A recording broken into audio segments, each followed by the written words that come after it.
Hindi ko lang sure lapel lang. Good afternoon. Galing po sa US. 1, 2, 3. Sir Bot, rolling. Walang agawan. Sir, mic test nga, mic test. Magandang hapon sa inyong lahat. Maraming salamat sa inyong pag-aantay. So ngayon, nagkaroon ako ng release order from the judge. Pwede na ako magpa-interview kasi kanina, of course, under custody ng CIDG, hindi pa pwedeng magsalita kanina. Sige sir, kamusta naman po? Ano po yung naging proseso po? Nakapagpiyansa po kayo? Maayos naman yung proseso at napabilis dahil of course mabilis magtrabaho yung CIDG, yung mga paperwork doon sa judge sa RTC Grant 77 sa QC ay okay din, so napabilis. So kami nagpapasalamat at naging maayos naman ang of course yung pag-aaresto, yung pagpoproseso, saka itong pagpupos ng bail, at saka yung release order. Sir, ano mong kasunod ng plano? General, Of course, yung aming grupo, United People's Initiative, ay tuloy-tuloy pa rin magpapahayag ng naramdamin ng ating mga Pilipino dito sa matinding korupsyon na nangyayari sa ating bayan. Kasi nga, inaasahan natin na bago magpasko, mayroong mga makukulong, mayroong mga mapapanagot. Pero sa ngayon, wala pa eh.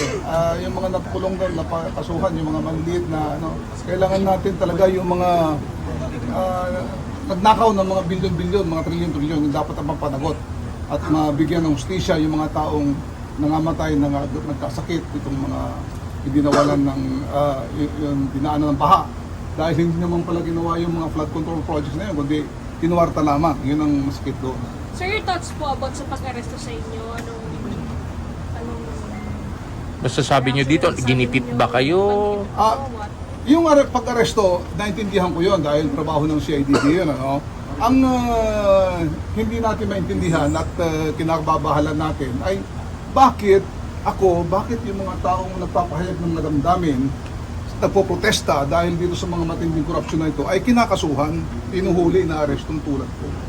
Dapat ang kinakasuhan na aresto yung mga taong nagnakaw ng bilyon-bilyon, yung mga nagkumuha ng pera na instead sana sa mga flood control para mawalang baha. Ayun ang inaasam na natin na makulong, mapapanagot, pero wala. Sir, yung background ng case po ninyo, inciting to sedition, meron daw po ba kayong mga naging pahayag ng pag-aaklas laban po sa gobyerno or sa AFP?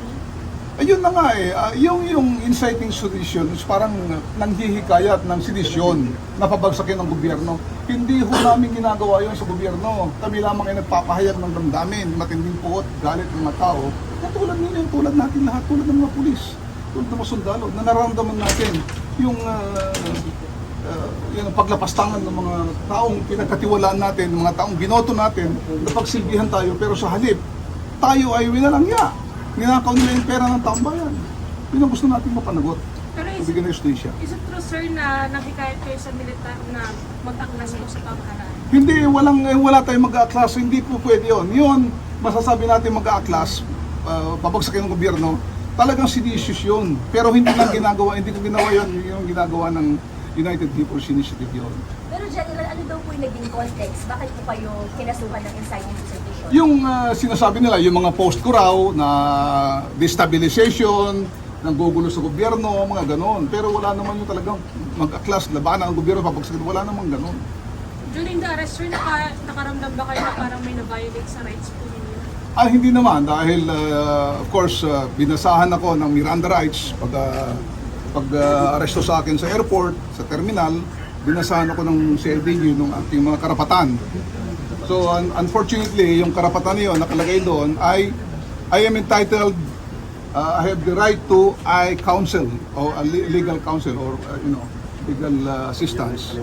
Unfortunately kanina hindi nakapasok yung mga lawyers namin kaya nagkaroon ng konting commotion doon. Gusto sana ng lawyers namin na makausap ako kasi hiniwalay yung pag-aresto sa akin, wala yung mga lawyers doon. Yun lang naman ang naging issue doon. So, sa pagdating na sir niya na Atty. Topacio, baka magsampa ng reklamo po sa mga pulis. Yun ang sinasabi ni Atty. Topacio dahil na-violate daw yung rights ko na hindi ako nabigyan ng karapatang legal assistance ng mga lawyers. So, bahala na si Atty. Topacio doon kung anong nararapat na gawin sa bagay na yun. Thank you, sir. Sir, sa January 14 na po yung arraignment po ninyo. Ano yung mga susunod na hakbang?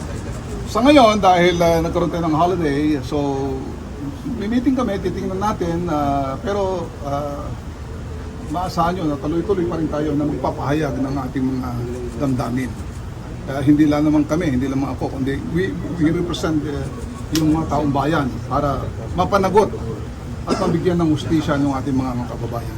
Yun lamang po. Thank you, sir.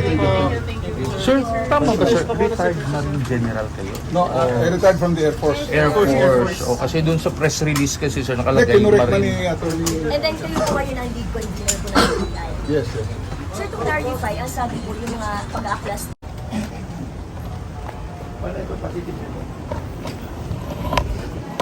So ayan mga kababayan.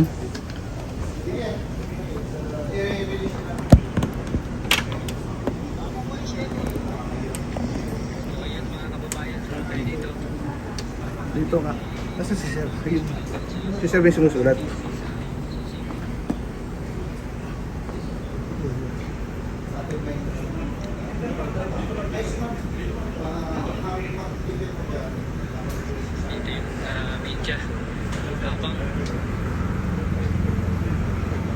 Sir.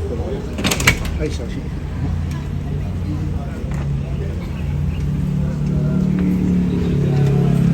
Good physical condition. Asan ba siya? Hindi nakita eh. Baka yun. Tinatawag ko na rin dito para hindi na...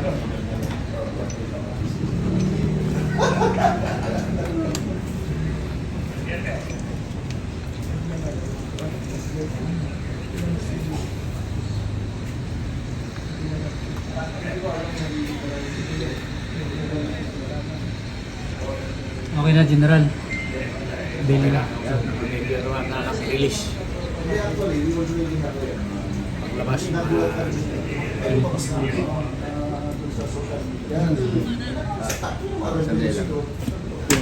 Nang ano, yung para tumawag siya sa kanina, i-join ka na natin.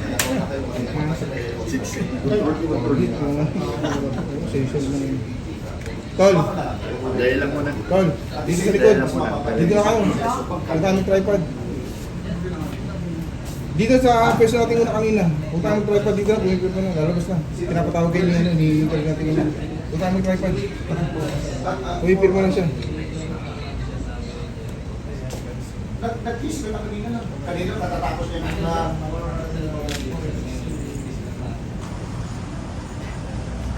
Ako yung pumasok.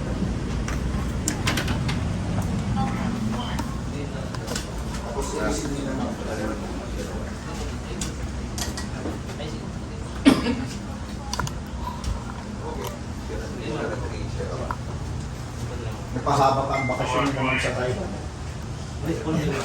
Kasi hulin mo ako ng 28. Kasi mag-New Year, ano? Sabi ko, huwag niyo pauwiin si Jill sa vacation. Si attorney. New Year na New Year, yun ang New Year mo, my goodness.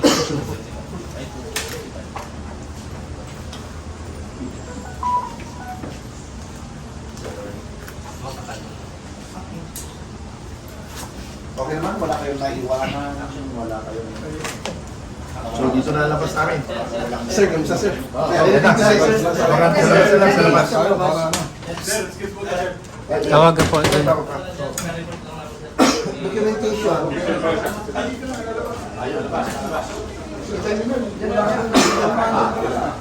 Pumesto na lang kayo sa labas para ano.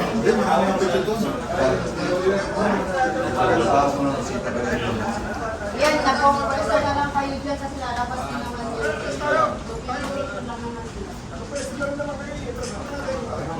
Sir, forward nyo kayo, sir. Ayan, Akay, dito ka lang ikaw nag-release na yan sa kanya. Yung mga nagsipirma. Ikaw nag-release sa kanya, sabihin niya.